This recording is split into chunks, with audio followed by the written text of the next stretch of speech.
Disrupter le marché du travail. Épisode 2, enfin épisode 1 du coup, le premier épisode c'était zéro du building public de ma startup. Bienvenue dans la vie d'un solo entrepreneur, en tout cas pour l'instant. Si jamais il y a quelqu'un qui veut être cofondateur, moi je prends. On est toujours mieux. Ensemble on va plus loin et tout seul on va plus vite. Donc pour l'instant je vais vite. La vérité c'est que du coup j'ai déjà lancé la version B2C de mon idée en fait. En gros là c'est une app qui s'appelle Mojojobo, enfin une web app pour le coup. Mojojobo, je mettrai le lien dans la description pour que tu puisses aller voir à quoi ça ressemble. Mais en fait c'est simple, c'est un outil, tu mets ton profil, ton, entre guillemets, tes informations de ton CV. Après tu colles une offre, ça analyse l'offre, ça te donne un résumé, un score de correspondance, pourquoi ça correspond ou pas. Et après, tu peux générer une lettre de motivation personnalisée. Tu as un dashboard aussi de suivi de tes candidatures. Et petit outil aussi qui décode le bullshit RH. Ça, c'est un truc un peu fun, mais sur mes premiers utilisateurs, ça fonctionne pas mal. Ils aiment bien, donc tant mieux. Mais du coup, on passe au nerf de la guerre, qui est le B2B, parce qu'en vrai, le B2B, c'est là qu'on va prendre la thune. C'est là qu'il y a l'argent. Moi, je veux pas taxer des candidats. Puis même, ce sera pas viable à long terme de monétiser Mojojobo. Donc, le concept du B2B, c'est simple. C'est un générateur de tests de compétences à partir d'une offre d'emploi. Point. En gros, l'entreprise, elle a une offre d'emploi, elle met ça dans mon app, ça lui génère un test de compétences. Et ce test de compétences-là, elle peut le partager à des candidats pour justement faire une présélection via les compétences. Qu'elle retrouvera après dans son dashboard où il y aura tous les résultats et les réponses des candidats triés avec un score et aussi une recommandation de l'IA qui dit go à creuser ou approfondir entre guillemets le profil ou non. Donc voilà, c'est ça l'idée. Donc j'ai commencé à shipper entre guillemets la primitive qui est la génération de tests. C'est vraiment stylé, c'est vraiment pertinent, je trouve. Après, il faudrait que j'aille justement le montrer à des fondateurs ou à des managers et autres qui recrutent pour voir si effectivement ça colle et ça correspond et qu'ils aimeraient bien pouvoir faire passer ce genre de test. Et moi, de mon expérience, je trouve que la génération de tests, enfin les tests générés sont vachement pertinents. On arrive à avoir des tests techniques, une partie un peu plus soft skill, une partie un peu plus connaissance du marché, une partie plus sous le côté fit, entre guillemets. Donc voilà, c'est ça. Pour le coup, autant l'app B2C s'appelle Mojojobo. En B2B, je trouve que ça va pas faire assez pro, donc j'ai changé de nom et je vais l'appeler Kema.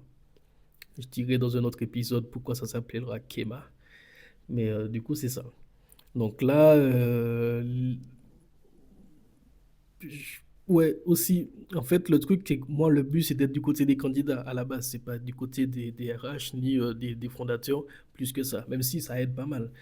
Mais le but, le côté candidat de passer un test de compétences avant, entre guillemets, de commencer un long processus de recrutement, c'est dans un premier temps, en fait, tu mets en avant tes compétences plutôt qu'un CV. On le sait, le CV, on peut bullshit. Le CV, des fois, ne représente pas forcément ce que tu vaux. Le CV, ça date de Léonard de Vinci, c'est à l'ancienne. Il faut passer à autre chose. Maintenant, avec l'IA, on peut faire pas mal de choses, justement ça. Donc, en gros, pour le candidat, ce qui fait qu'il peut passer son test. S'il réussit, tant mieux. S'il réussit pas, au moins, il est au clair là-dessus et il ne rentre pas dans un processus pour rien. S'il réussit le test, par la suite, il est rappelé par l'entreprise ou pas. Mais s'il est rappelé par l'entreprise, il peut continuer le recrutement. Mais s'il n'est pas rappelé, en fait, le test qu'il a passé, potentiellement, il peut le réutiliser pour postuler à d'autres offres. Donc en gros, moi, je vais lui générer une page, mon test Kema, pour un poste de chargé de communication, par exemple. Et en fait, quand il va postuler sur notre offre, qui n'est pas passée par Kema, par nous, enfin par moi, Ben, il peut envoyer ce test-là directement avec son CV et sa lettre de motivation. Comme ça lui fait un truc en plus, une espèce de portfolio, une espèce de poids pour se démarquer dans sa candidature. Et puis, bien sûr, brander avec Kema, comme ça, au moins, ça fait du marketing, du marketing viral gratuit, en fait. Parce que ben, le recruteur qui va recevoir ça, il va voir mon test Kema, s'il le reçoit 10, 20, 30 fois sur plusieurs offres. Et à un moment, il va se dire, ouais, c'est qui ces mecs, c'est qui Kema, je vais aller voir qu'est-ce qu'ils font, et bam, ça nous ramène un client potentiel. Donc voilà, l'idée c'est ça. Là, j'ai commencé à shipper, enfin, j'ai shippé la primitive, parce que comme je disais, tout seul on va vite, ensemble on va loin. Donc pour l'instant, je suis tout seul, donc je vais vite. Donc j'ai déjà shippé la primitive, qui est le test de la génération, et maintenant, il n'y a plus qu'à créer tout le workflow et aller proposer ça à des fondateurs et autres. Donc là, ça va partir sur d'ici la fin de la semaine, je finis le proto. Et puis à partir de la semaine prochaine, je commence à contacter des fondateurs ou des managers qui sont en recherche de candidats avec des offres d'emploi en cours. Comme ça, c'est plus pertinent. Ils peuvent tester tout de suite et voir la valeur ajoutée. Et ouais, un truc ouf, une stratégie ouf, j'ai trouvé ça en discutant avec ChatGPT. En gros, dans ma prospection, je peux utiliser directement mon outil. Pourquoi? Parce qu'en fait, je vais sur des offres d'emploi sur Welcome to the Jungle, je génère un test, et le test, en fait, je peux l'envoyer directement au recruteur via son mail ou via n'importe quoi, en lui disant, votre test de compétences pour ce poste-là est prêt. Le mec va cliquer, il va se dire, mais c'est quoi ce truc? Il va tomber sur Kema. Là, je fais un petit CTA pour dire prendre rendez-vous avec moi ou bien je sais pas quoi. Mais en fait, je peux être en mode pirate comme ça et envoyer Kema directement parce que je peux générer des tests à la volée. Après, je peux j'en dire, si le test ne vous convient pas, on peut en générer d'autres, tu vois. Je peux trouver du marketing ou du wording pour gérer ça. Mais bref, l'idée, c'est que je peux prospecter directement avec mon outil, en tout cas sur des offres en cours.